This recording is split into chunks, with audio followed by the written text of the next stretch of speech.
beleza? Aqui é a Fernanda Rocha. Hoje a gente vai dar continuidade à série dos 5 passos essenciais para que você possa se tornar um contador consultor de sucesso. Só recapitulando aqui, nos vídeos passados, a gente falou sobre os 3 primeiros passos. Hoje vamos falar do 4º, mas antes vamos recapitular, vamos relembrar o que a gente falou nos vídeos anteriores. No primeiro vídeo eu falei sobre a mudança de cultura interna do seu escritório para que toda a sua equipe entenda o que significa ser um contador consultor. O segundo eu falei sobre gestão de tempo para que você tenha disponibilidade para visitar os seus clientes, estar mais fora do escritório. O terceiro passo eu falei sobre processos internos bem definidos, afinal de contas você precisa de ter esse controle de processos para que você possa estar fora do seu escritório e lá internamente as coisas funcionem de forma mais autônoma, sem depender 100% de você o tempo todo. Hoje nós vamos falar sobre um tema extremamente importante, que é sobre você ter estudo, prática e treino para desempenhar esse papel de contador consultor. Beleza? Vamos nessa? Bom, então antes de mais nada, eu quero esclarecer aqui melhor o que significa essa consultoria que a gente está se propondo aqui. Quando a gente fala de contador consultor, é impossível a gente não remeter à palavra consultoria. E consultoria, ela pode ser um trabalho extremamente abrangente que vai envolver várias esferas, várias áreas de uma empresa, né? Então, assim, pode haver consultoria na área de marketing, vendas, processos internos, enfim, todas aquelas esferas que envolvem uma pequena empresa. Mas o que a gente está propondo aqui nessa série de vídeos não é que você abrace esse trabalho de consultoria dessa forma tão ampla e tenha total entendimento sobre todas essas áreas que envolvem uma empresa. Na verdade, a gente tem que lembrar que a gente está falando de contabilidade consultiva.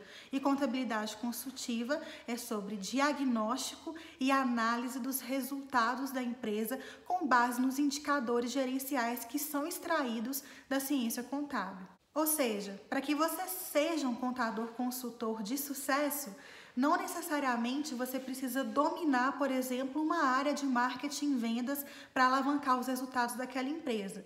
Você pode constatar, após a análise de gráficos e indicadores daquela empresa, que ela precisa aperfeiçoar o seu processo de vendas. Agora, se isso é algo que você não domina, você pode indicar, você pode orientar aquele empresário para procurar um profissional especialista nisso. É como se você fosse aquele médico clínico geral, no qual aquele paciente chega lá sem saber exatamente qual que é o problema dele, você vai fazer uma bateria de exames, uma série de exames, e se constatar, por exemplo, que o problema daquele paciente é no coração, você não é especialista em coração, você vai indicar um profissional da sua rede de contatos para que ele possa fazer um tratamento específico para cuidar do coração. A mesma coisa acontece com os contadores, consultores, nesse âmbito que eu estou falando.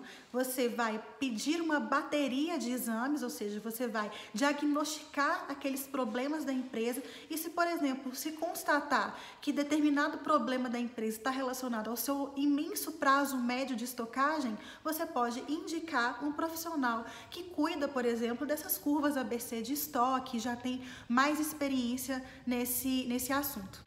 O que precisa ficar claro aqui é que as empresas elas sofrem uma série de sintomas financeiros que o empresário nunca sabe onde que está o problema. Por exemplo, às vezes ele nunca sabe por que não sobra dinheiro para ele tirar para ele no final do mês. Ele nunca sabe por que a empresa fatura e no final das contas não sobra caixa para ele poder fazer absolutamente nenhum investimento na empresa.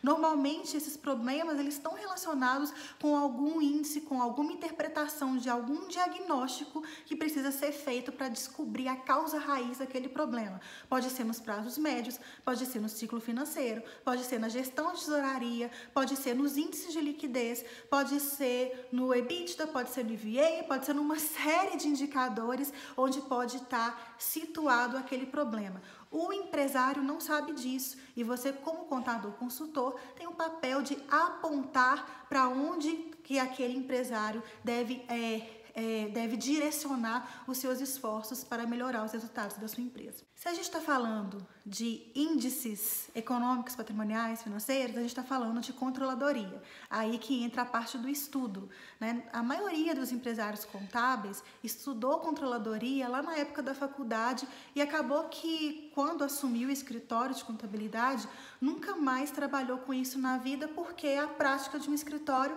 não demandava esse tipo de estudo. Pois chegou o momento de você tirar da sua cômoda lá aqueles livros de controladoria para que você relembre, né, o que significa, por exemplo, um ciclo financeiro, uma gestão de tesouraria, o efeito tesoura, né, de uma empresa. Tudo isso é muito importante para que você consiga desempenhar esse papel de encontrar onde está o problema, onde está o vazamento, onde está a hemorragia daquela empresa. Quando a gente fala sobre contabilidade gerencial, contabilidade como ferramenta de tomada de decisão, é impossível a gente não nos remetermos ao mestre Antônio Lopes de Sá, que foi o grande propagador dessa ideia. Então, ele tem vasto acervo acerca desse assunto.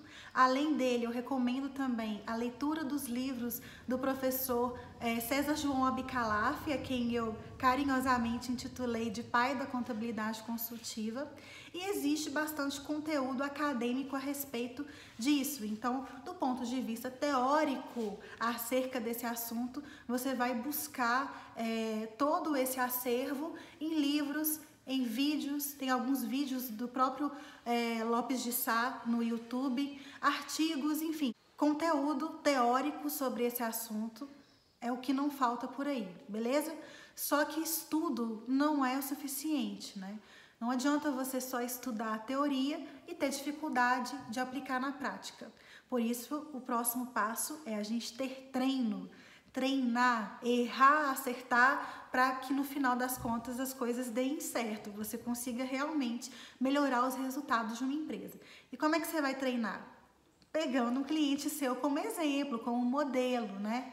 E aí é o seguinte, você pode fazer com ele um contrato de risco até, usar ele como cobaia, usar ele como modelo, e se você conseguir melhorar os resultados daquele cliente, você vai receber proporcionalmente com base naqueles resultados que você melhorou. Mas para que isso aconteça, você precisa ter essa cara de pau inicial, digamos assim, de mergulhar a fundo ali naquela empresa, entender quais são as dores, entender quais são os problemas, entender em qual mercado ela está inserida, qual que é esse contexto, para que você consiga interpretar aqueles índices de uma forma mais completa. Uma coisa que eu sempre falo é o seguinte, é que aqueles índices, né, aqueles resultados que se dão ali através de gráficos, através de indicadores, eles são só informações, são só dados que precisam de um contexto para que faça sentido. Por exemplo, se o índice está aumentando, um índice de liquidez está aumentando de 1,2 para 1,5, isso é bom ou isso é ruim? Eu não sei. Pode ser 1,2 para 1,5 pode representar um aumento muito inexpressivo para o contexto daquela empresa. Ou, às vezes, aumentar o índice para aquela empresa é ruim, porque ela não quer ter liquidez, ela quer ter investimentos, né? Todos eles direcionados para os vários setores da empresa. Ou seja, sem um contexto, você não consegue diagnosticar aquela empresa apenas olhando os exames dela. Por isso que é importante você ter esse comprometimento, né, de se envolver lá dentro do seu cliente.